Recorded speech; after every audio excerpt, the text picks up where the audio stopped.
나눔가족 여러분, 오늘 본문에서부터 27장까지 말씀은 다윗의 노년에 행한 일들에 관한 말씀이죠. 특별히 다윗의 성전 건축을 위한 준비가 주요 내용을 이룹니다. 다윗의 많은 행적들이 결국 성전 건축을 향해 초점이 모아지고 있죠. 오늘 말씀도 그것에 속한 레위인들의 조직과 직무에 관한 말씀드립니다.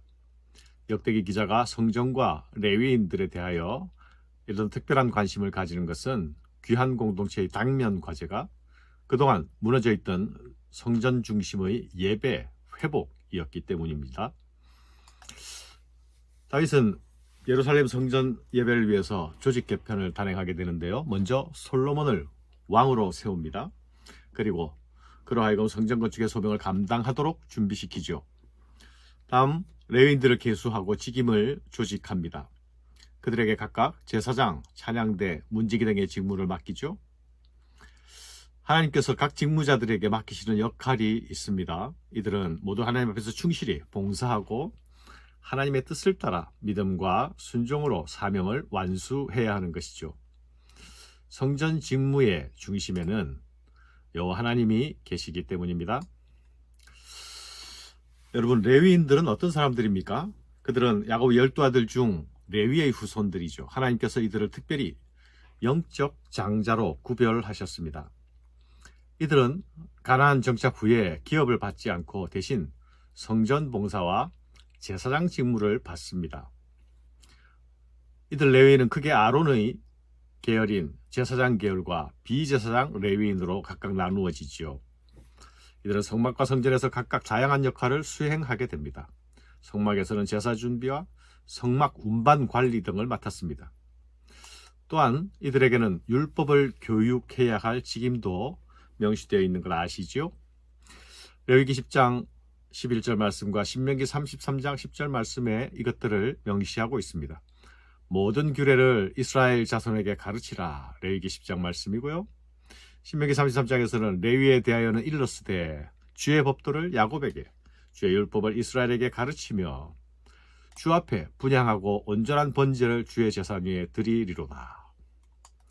이런 직임에 대한 구체적 예는 여호사밧 때와 에스라 느헤미야 당대에 나타납니다. 특히 느헤미야 8장에 보면 수문 앞 광장에서 레위인인 학사 에스라를 중심으로 펼쳐지는 말씀 사경의 풍경이 나타나죠.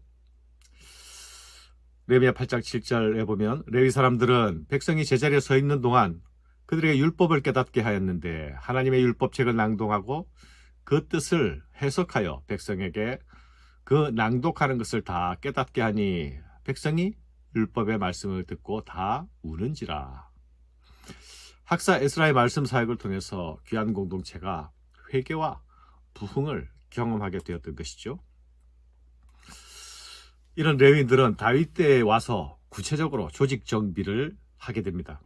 이들은 각각 찬양대, 성전, 출입관리, 재판, 행정 등의 직무가 구체화되죠. 또 확대됩니다. 이들의 생계는 11조와 예물을 통해 공급되었고요. 이스라엘 전역에 흩어진 48개의 성읍에 거주하며 사역했습니다. 사랑하는 여러분, 레위인의 조직을 개편하는 일은 성전을 건축하는 일과 그 이후 성전 사역이 지속적으로 원활하게 이루어지기 위해서 꼭 필요한 중대 조치였죠. 다윗은 4개의 그룹으로 나눴습니다. 성전에서 각각의 역할을 그들에게 맡겼죠. 성전을 보살피는 사람들, 재판관, 관원, 문지기, 찬양대 등이 그것입니다. 오늘날 교회 공동체도 마찬가지죠. 각각의 자리는 하나님을 섬기는 데 중요하고 필요한 자리입니다. 각각의 위치에서 자기가 맡은 사역을 소중히 여기고 하나님을 향한 섬김의 자세로 헌신해야 하는 것이죠. 나의 역할을 다른 사람들이 맡은 역할과 비교할 필요가 없습니다. 나를 부르신 그 자리에서 충성스럽게 봉사하는 것이 중요한 것이죠. 다윗은 레위인을 정통적 분류 방식으로 나누고 있습니다. 모세 이후 내려온 방식으로 게르손, 고핫, 무라리 후손들이 그 역할을 맡습니다. 특별히 이 족보의 내용에서 아론이 하나님 앞에서 거룩한 자로 부름을 받았다라는 사실을 강조합니다. 13절에 보면요. 아론은 그 자손들과 함께 구별되어 몸을 성결하게 하여 영원토록 심히 거룩한 자가 되어 여호와 앞에 분향하고 섬기며 영원토록 그 이름으로 축복하게 되었느니라. 여기서 레위인의 섬김, 아론계열의 섬김에는 거룩이 요구된다는 사실을 확인하고 있죠. 이런 아론의 구별된 부르심은 신약에서도 역시 중요하게 가르쳐집니다. 베드로 사도는 모든 그리스도인들은 왕같은 제사장이라고 말씀하지 않습니까?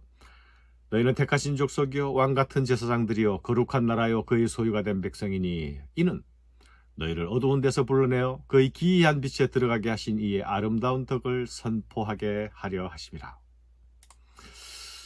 우리 성도들은 제사장 아론처럼 거룩한 부르심을 받은 자들입니다. 하나님 앞에 나아가는 자로, 기도하고 예배하는 자로 살아야 하죠. 레위인은 자신이 아니라 타인을 위해 존재하는 사람들이 아니었습니까? 다른 사람들을 위해서 섬기는 자리가 그들이 부르심을 받은 자리였습니다. 아론이 백성들을 축복하고 중보했듯이 그리스도인들은 다른 이들을 축복하고 중보하며 섬기는 자로 살아야 할 것입니다. 다윗은 성전 건축으로 인해서 레위인들의 역할이 이동식 성막을 관리하는 일에서 성전 내부 봉사와 예배 담당으로 바뀌어야 함에 따라서 각각 역할을 나누고 있습니다. 그들은 성전들과 방을 관리하고 물품들을 정결하게 해야 하며 제사를 준비하고 찬양을 올려드려야 했습니다. 30절 말씀에 보면 아침과 저녁마다 서서 여호와께 감사하고 찬송하며 라고 기록하고 있습니다. 감사하고 찬송하며. 이 구절은 성전에서 하나님을 섬기는 일은 일상적인 일일 뿐만 아니라 또한 지속적인 일임을 말씀하고 있죠. 특별히 매일 아침과 저녁마다 감사와 찬송이 끊이지 않는 모습이 나타납니다. 얼마나 아름다운 모습입니까?